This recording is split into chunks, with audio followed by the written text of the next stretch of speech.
ఈరోజు STV news channel మనకి city పరంగా జరిగేటువంటి అన్ని అభివృద్ధి కార్యక్రమాలను, అలాగే ప్రజా సమస్యలను అధికారుల దృష్టికి కానీ, లేదనుకుంటే అలాగే ప్రజాప్రతినిధుల దృష్టికి కానీ తీసుకెళ్ళడానికి ముఖ్యంగా ఎలక్ట్రానిక్ మీడియా ముఖ్యమైన పాత్ర పోషిస్తుంది, అందరికీ తెలిసిందే.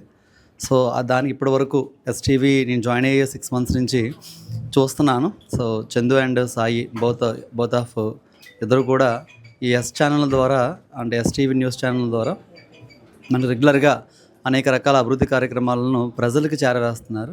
అలాగే ప్రజా సమస్యలను అధికారులకి మరియు ప్రజాప్రతినిధులకు చేరవేస్తున్నారు.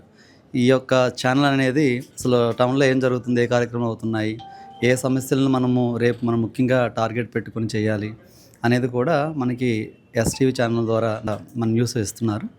అట్లాగే వాటి యొక్క క్లిప్పింగ్స్ కూడా మా వరకు చేరవేస్తున్నారు. ఇది చాలా ఉపయోగకరం. సో ఈ ఛానల్ అనేది ప్రతిరోజు అంటే ఇంకా అభివృద్ధి చెందాలని మనస్ఫూర్తిగా కోరుకుంటున్నాను. అట్ ద సేమ్ టైం ఇప్పటివరకు కూడా ఒక ఆఫీస్ అనేది లేకుండానే అందరి మధ్య ఒక మంచి పేరు తెచ్చుకున్నారు. ఒక ఆఫీస్, కేర్ ఆఫ్ అడ్రస్ ఉంది కాబట్టి ఇంకాస్త బాధ్యత మీకు పెరుగుతుంది. సో జర్నలిజంలో ఉండేటువంటి మెయిన్ క్వాలిటీని మీరు ఈ ఛానల్ ద్వారా తీసుకొస్తారని కమిషనర్ తెనాలిగా కోరుకుంటున్నాను. All the best.